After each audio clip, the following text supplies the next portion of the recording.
Well, the violent chaos in Charlottesville, Virginia has not, thankfully, been repeated today, but the tensions there remain high.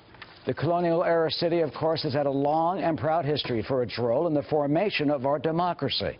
In fact, in an editorial, the Richmond Times yesterday said, quote, Charlottesville might seem an odd place for a white power conclave. The University of Virginia, founded by Thomas Jefferson, has long been a standard bearer for Enlightenment ideals. Charlottesville is a lopsidedly liberal municipality. It gave 80% of its vote to Hillary Clinton, but it is precisely those characteristics that drew the hooligans of the alt-right, so says the Richmond newspaper. Joining us now for more is Virginia Republican Congressman Tom Garrett of Charlottesville. He is, the city is part of his district. Congressman, welcome. Earlier this afternoon, Jason Kessler, one of the organizers, the leader of the Unite the Right organization, tried to speak in front of City Hall in a news conference. He was chased away by a small crowd. They chanted, Nazi, go home, murderer. You can see the people going after them in his face right there before he had to flee into the bushes and basically be rescued by police.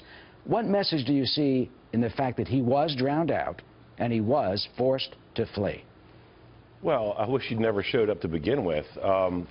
You know, it's amazing. I think that there's a lot of invective hurled around, and a lot of people are being called Nazis, and that waters down the value of that word, because it would appear that he actually is a Nazi, that he actually does espouse views that are contrary to the very basic truths first muttered or written by Thomas Jefferson in Charlottesville, ironically, that all men are created equal and endowed by their Creator with certain inalienable rights, and then articulated upon by Dr. King in Washington, D.C. 54 years ago this month when he said we should judge a person based on the content of their character and not the color of their skin.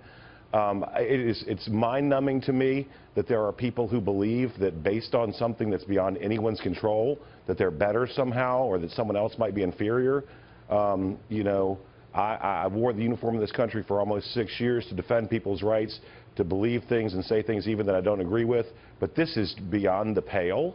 It really troubles me, and I fear for our families and our future and our nation and all the good things that have been given to us, that these people have the numbers to do this, and candidly, with no offense, Eric, I know it's news, that we're talking about this guy. Because I think that these racist ideologues thrive on attention just like fire thrives on oxygen. So. Yeah, we did not air that news conference. There is, though, a controversy brewing in your district. I mean, you met with him. Why did you meet with Jason Kessler? You met with him in your office. You gave him the trappings of that building behind you, the Capitol that represents all of us. Can you explain your meeting with Jason Kessler? Sure. I was a prosecutor for almost 10 years, and the operative question would be, what did he know and when did he know it? If I were prosecuting somebody for meeting with the likes of Jason Kessler. That meeting took place in March. He had driven to Washington with some other people and asked for a meeting. Ultimately, that's what we do. We meet with people all the time. I had no idea who he was in March. I will say that I have been condemning the actions of Kessler and his group in writing on the internet at tomgarrett.house.gov since May. So as soon as this stuff started, we condemned it. But, you know, I guess it's an occupational hazard that when you're in politics and you meet with people, you might end up having a fundraiser at the home of a convicted terror bomber, Bill Ayers, or getting a kiss from a former Grand Wizard of the Ku Klux Klan, you know, Hillary Clinton and Byrd. I don't think that President Obama is a terrorist. Well, the Byrd references, you know, that's decades ago. I mean, look, this guy, he's known. He's known in Charlottesville. He's leading a, you know, he was arrested before your meeting in January, arrested for, you know, allegedly punching a guy and fined for that.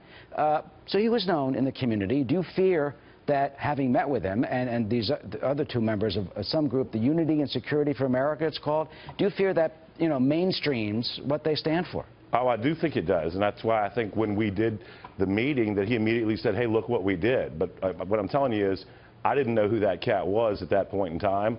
I know who he is now, and I don't like him any more than anybody else does. Do you regret it? Well, yeah, sure. I mean, but what do you do? My time machine's broken. So I can't go back and undo it. What I've done is full-throatedly. Well, apologize for taking a meeting with constituent? Yeah, sure. But, I mean, again, there's nothing that I can do about it. What I want to do is condemn in the strongest possible terms anyone who believes that they might be better than someone else by virtue of a character trait that they had no voice in determining.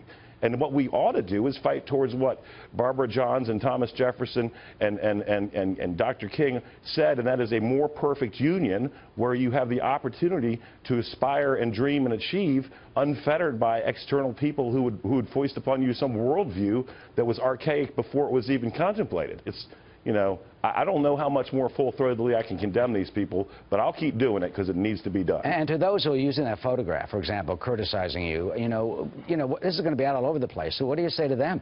And how do we as a country, deal with this to try put a rein on this, especially when the president is being criticized from both sides of the aisle for not, he'll say radical Islamic terrorism, but he so far has not, from his tweet or his words, said white supremacist or something like that. That's what he's being criticized for. I can't control the president either, but I've said white supremacists an awful lot. I've condemned them as vocally and as vociferously as I can. I'm going to keep on doing it. That's antithetical to who we are as a people, and it is really troubling that we would move backwards, that we would move past all the sacrifices of people who came before us, who bled and sweated and cried and lost loved ones in church bombings and horrific acts like that, and that we have enough bigots who can show up in an otherwise peaceful city like Charlottesville, like they did yesterday, and incite hatred in a country where we have a duty to respect one another, I think the president said, and in a perfect world where we'll love one another. This is I mean, I'm terribly concerned with North Korea, but this is an existential threat to who we are as a nation. So how do we deal with it? What do we do? How do we address it? And can it be prevented? I mean, because as you say, this tears at the very fabric of our country, what we represent, this democracy and the values of the United States of America upon which this country was founded on. Look, I've been in contact with Governor McAuliffe. I'm having hopefully some meetings with some of the leaders in Charlottesville. We need to reach across the aisle. We need to stand up and we need to say that 99.99% of Americans of all political stripes have no place for those who think, based on an external character trait beyond one's control, that they're better than someone else. That is exactly who we are not supposed to be. That is exactly what Dr. King railed against and ultimately died for. And this isn't a Republican issue. This isn't a Democrat issue. This is an America issue. The sad, tragic thing is that the 5th District of Virginia and Charlottesville in particular are amazing places, and that we should be colored by the acts of people such as this is unfortunate. But I'm going to keep on fighting. This is a fight worth having because it's really over the very essence of who we are. And keeping finally with that fight, you met Kessler in your office, shook his hand. What is your message to him right now? Go away. I mean, certainly, he has the right to speak and all of that, but I am telling you right now, looking into the camera at that person, should he be watching, that you fail to grasp what this country is meant to be. This is a land where all people of all creeds can come together and find, I hope, a common agreeable purpose, that is, that we all have a right to aspire and succeed, and that we all have a right to do so free of the nasty, nefarious acts of others. And you're not part of the solution, partner. You're part of the problem, and I don't know anyone who would support him, and I can't condemn it in any more vociferous terms, but I know who I am, and I know who we are supposed to be as a nation. And somebody has to stand up and say it. Perhaps some would say, I know you meant partner, in a very general way, not specifically. Yeah, whatever. If people want to take me out of context, they're going to anyway. Again, I know who this country's meant to be. That is the message. He's not it. That is the message tonight from Congressman Tom Garrett, who represents a city that has been under some trouble, and we feel for your city and for your constituents and what has been happening this weekend. Congressman, thank you for coming on this afternoon. Pray for the victims of the violence. Absolutely, thank you. Of course.